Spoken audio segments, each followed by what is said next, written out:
Welcome to the world of Yin Yoga. Today, we're delving into the elegance and tranquility of the Sleeping Swan pose. To begin, find a comfortable place on your mat and gently lower down onto your right knee. Extend your left leg behind you, toes pointed. Now, fold forward from your hips, placing your forearms on the mat in front of you. Your head should rest comfortably on your hands.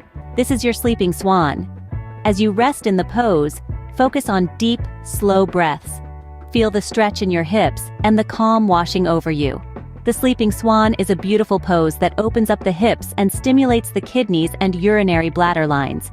It's a wonderful way to increase flexibility, reduce stress, and improve circulation.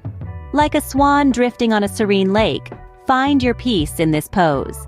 Remember, yoga is not about the perfect pose, but the journey towards it. So take your time, listen to your body, and enjoy the tranquility of the Sleeping Swan pose. Until next time, breathe easy and stay flexible.